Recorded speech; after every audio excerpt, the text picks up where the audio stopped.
Na wahusieni ndugu zangu na kuihusia nafsi yangu katika kumcha Mwenyezi Mungu na kufanya matendo yaliyoamrishwa mema na kujiweka mbali na makatazo yake. Hakika tupo katika mwaka mpya, na hapa mwanzo wa mwaka mpya kuna vitu ni muhimu sana kukumbushana. Vitu hivi leo nitazungumzia masala mazima ya wengi katika waumini, sio kidogo, wengi katika waumini. Ni kwamba mtu anatosheka na kuwa na madhari ya Kiislamu, kuvaa kanzu, kofia, kuweka ndevu, madhari ya Kiislamu, au anazidisha kidogo mwingine, baadhi ya sunna anazikamata, baadhi ya sunna anazishikilia hizi, lakini nyuma ya pazia ya haya madhari na hizi sunna ambazo amezikamata kuna kitu kibaya, kibovu, ambapo kitu hiki kikidhihiri kwa watu ndiyo sasa tunachekana wenyewe kwa wenyewe. Hata wale wasiokuwa Waislamu inakuwa kama igizo, kichekesho, muone fulani waone wale. Na sababu yake kubwa ni kuto kuzingatia zile daraja za kihukumu tano. Kuna hukumu tano katika matendo yote ya Muislamu anayoyafanya, tangu anaamka mpaka analala. Hukumu zenyewe, kuna matendo yanaitwa ni ya fardh, yameamrishwa na Uislamu. Ukiyafanya haya unapata thawabu, lakini usipoyafanya unaingia katika iqab, adhabu iliyokuwa kubwa siku ya Kiyama. Mwenyezi Mungu atukinge na adhabu zake. Hukumu ya pili, nazungumzia hizi za muhimu zaidi ambazo watu wanazisahau hizi, au wanajisahaulisha kwamba hizi ni katika msingi wa Uislamu. Kuna mambo ya fardhi, lakini pia kuna mambo ya haramu. Kuna haramu, kuna matendo yameharamishwa na Uislamu, mtu hatakiwi kuyasogelea matendo hayo, na wengi wetu tunayafahamu mambo yaliyoharamishwa, mengi yao tunayafahamu, lakini ni miongoni mwa maradhi ya nafsi na moyo, na mtu kufanya matendo kwa njia ya akili yake na moyo wake unavyomwambia, na haya yote ni katika makosa. Hadatha sahabatu an-nabiy sallallahu alayhi wasallam an imra'atayn, an imra'atin sawamatin qawama wa an imra'atin la tasumu illa ramadan wa la tusalli illa al-fara'id fahasb. Masahaba mara moja walikuwa na Mtume, wakamhadithia hadithi ya wanawake wawili. Mmoja ni sawama, mwingi wa kufunga, funga za sunna hizi za Jumatatu hazimpiti, ayyamul baydh hazimpiti, na funga zingine katika kila munasaba wa Kiislamu. Kama kuna funga yeye anafunga, sawama. Lakini qawama ni mwingi wa kukithirisha sala za usiku, anasimama sana. Mwanamke wa pili hafungi isipokuwa Ramadhani tu, kama atafunga sunna ni chache sana, lakini pia hasimami yeye usiku. Aghlabu ya maisha yake hasimami usiku, akisimama ni mara moja moja. Mtume akawauliza masahaba,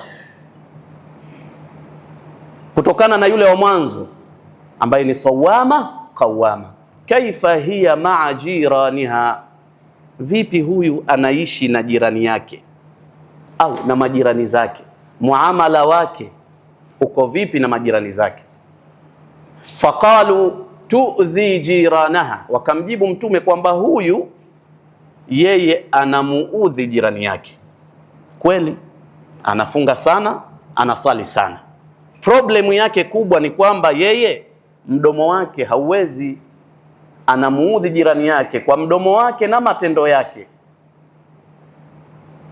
Kisha Mtume akauliza kutokana na yule wa pili, faqalu tuhsinu ila jiraniha, huyu wa pili yeye anamfanyia ihsani jirani yake, hamuudhi kwa kitu chochote kile, si kwa kauli wala si kwa kitendo chochote.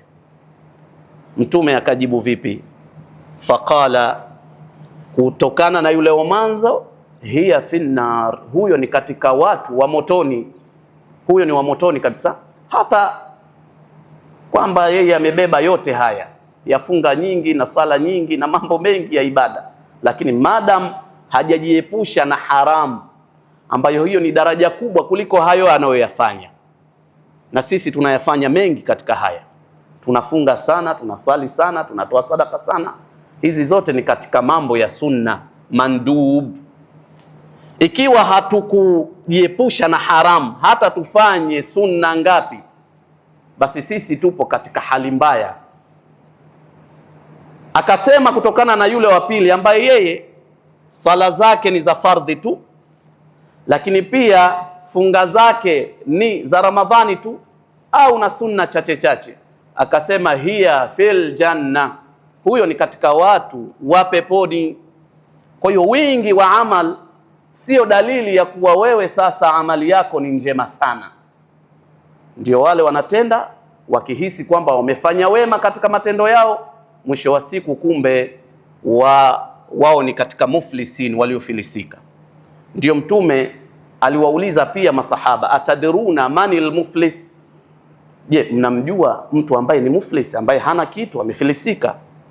Masahaba wakamjibu kutokana na dunia ilivyo kwamba muflis ni yule man la dirham lahu wala dinar, yule ambaye hamiliki pesa, hamiliki chochote.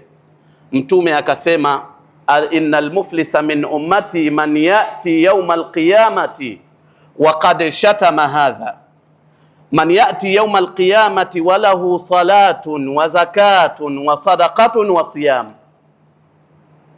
wa qad shatama hadha wa sabba hadha wa dhalama hadha wa akala mala hadha. Ni yule ambaye anakuja na matendo mengi siku ya Kiyama, kajipinda kweli kweli, swala nyingi sana, saumu nyingi sana, zaka nyingi sana au sadaka nyingi sana, lakini matendo yote haya yamekuwa kwake hayana faida kwake, kwa sababu amemtusi huyu, amemdhalilisha kwa maneno huyu, amemtilia fitina huyu, amemdhulumu huyu, amekula mali yake huyu na mengine mengineyo. Hii ni mifano Mtume anatupigia. Fayakhudhu hadha min hasanati wa hadha min hasanati wa hadha min hasanati, huyu anachukua katika mema yake na huyu katika mema yake na huyu katika mema yake. Huko hakuna kulipana kwa pesa wala kwa chochote kile, ni matendo mema ndiyo malipo yetu huko. Yauma la yanfa'u malun wala banun illa man atallaha biqalbin salim, ajina matendo yaliyokuwa mema. Kwa hiyo huyu atachukua katika matendo yake mema na huyu na huyu na huyu, mwisho matendo yote mema yanakwisha katika staili hii, yatabakia madhambi. Fa idha faniyat hasanatuhu wa lam yuqdha ma alayhi, ikiwa yale matendo mema yamekwisha, halafu hawa watu bado wanaendelea kumdai. Umeona sura ilivyokuwa mbaya? Mtu ana matendo mema, anaingia msikitini, anasali, anafanya mambo mengi, lakini huku hakujiepusha na haramu, hakujiepusha na haramu. Kwa hiyo zile haramu alizokuwa akizifanya zinamchukulia mema yake yote haya, yatachukuliwa yale madhambi yake, madhambi ya wale waliotenda, wale ambao kawadhulumu, kawatukana, kawafanyia kila mambo, atatupiwa yeye, ataingizwa motoni. Hawa ni watu katika Waislamu, na hawa wapo miaka mingi. Walfarqu bainaha au walfarqu baina asrin wa asrin ash-shuyu', basi ni kule kuenea tu, lakini haya mambo yapo tokea zamani, kama hadithi hizi za Mtume mbili nilizozihadithia hapa. Haula ahanu din fawasafahum Allahu bilkadhibin, bilkadhibina biddin. Hawa watu katika sura hii wameikadhibisha dini. Watu wanachukua sura ya Uislamu kutokana na matendo ya hawa ambao wamejidhihirisha kwamba wao ni Waislamu wa matendo yaliyokuwa mazuri, lakini baadaye wakaja wakagundulika. Na hawa tunawaona jamani, wamo katika hao watu maimamu, wapo katika hao Waislamu. Maana tusiende tusema watu wa kawaida, hadi maimamu, maustadhi wa vyuo na watu waliowabinika katika jamii wanafanya mambo ya ajabu mpaka watu wanashangaa, wanatucheka wale wasiokuwa Waislamu. Hawa wanafanya hivi. Kuna watu wanazini, wanaishi na vimada kabisa. Kuna watu wanafanya kila aina ya maovu kwa sura ya Uislamu. Wanafunga sana, wanasali sana. Hawa ni katika miongoni mwetu sisi. Kwa hivyo kwa sura hii wanakuwa wameifedhehesha dini, wameikadhibisha dini. Araaita alladhi yukadhibu biddin, ni nani yule? Sio yule ambaye si Muislamu, huyu Muislamu. Kwanza sifa yake anasali. Araaita alladhi yukadhibu biddin fadhalika alladhi yad'u al-yatim. Mayatima hana habari nao, bali ana ugomvi nao. Hahimizi kuwalisha wala kuwafanyia ihsani yoyote. Na haya ni katika hayo mambo ya wajibu. Hatoi zaka katika masala ya wajibu. Anachojua yeye kufanya yale ambayo yatamdhihirisha sura nzuri kwa watu. Mtu anakamata sunna ya mswaki katika kila kipindi cha sala, utamkuta na mswaki wake. Sio mbaya jamani, wala siwasemei vibaya hawa, lakini tujue kwamba wajibu ni lazima kufanya, na haya tuyafanye baada yake, yapendezeshe ile sura. Lakini usipendezeshe sura huku yale mambo ya msingi umeyawacha. Haula ahanuddin, hawa ndio walioidhalilisha dini ya Kiislamu, ikaonekana Uislamu kumbe hivi ndivyo vitendo vyao. Muislamu, lakini pembeni huko ukifika usiku tu ukiingia anageuka na kuwa shaitan. Na watu wanaona, na watu wanachukua mifano. Siku hizi mashekhe ndio hao. Si mashekhe hao, ni katika kundi la hao maibilisi. Abadullaha ala alhawa, hawa wamemwabudu Mwenyezi Mungu kutokana na matamanio yao. Wa hadhihi ibadatu iblis, hii ndio ibada ya Iblis. Iblisi mara moja alikwenda kwa Nabiullahi Musa alayhi salam, akamwambia yeye Nabiullahi Musa, nimechoka mimi, sasa hivi nataka niwe mja mwema, nitubie kwa Mwenyezi Mungu. Riwaya katika riwaya zimekuja hivyo. Nabii Musa akamwambia, hamna tabu, nitamuomba Mwenyezi Mungu niongee naye kutokana na masala yako haya. Akaongea na Mwenyezi Mungu kutokana na toba ya Ibilisi. Mwenyezi Mungu akamwambia, huyo ni katika waja wangu na katika viumbe vyangu, mwambie tu mimi nimekubali toba yake kwa sharti aende pale nilipomwamrisha amsujudie Adam. Amsujudie tu Adam basi, kwa maana ya kumsalimia, atoe ile heshima kwa Adam. Akiweza kufanya hivyo basi nimemsamehe. Nini jawabu la Iblis? Na ndio jawabu la hawa. Hawasemi kwa midomo, wakati mwingine wanasema kwa vitendo vyao. Mtu anamchukia mtu mwingine kwa hasadi na nini, mpaka unamuuliza, wewe swala zako zina maana gani? Zina kitu gani? Watu wanafanyiana uadui mkubwa sana ndani ya familia, ndani ya jamii, ambapo hawa watu wote ni Waislamu. Kwa nini? Yaabuduna Allah ala alhawa. Haya wao wana habari nayo. Ibilisi akamjibu Nabii Musa akamwambia, ikiwa huyu Adam mimi sikumsujudia wakati ule yuko hai, sasa hivi kafariki, nimsujudie wa nini? Hizi ndiyo akili zetu. Kwa hivyo tujiepushe na haya, kwa sababu ni mambo ambayo yatatutia katika iflas iliyokuwa kubwa.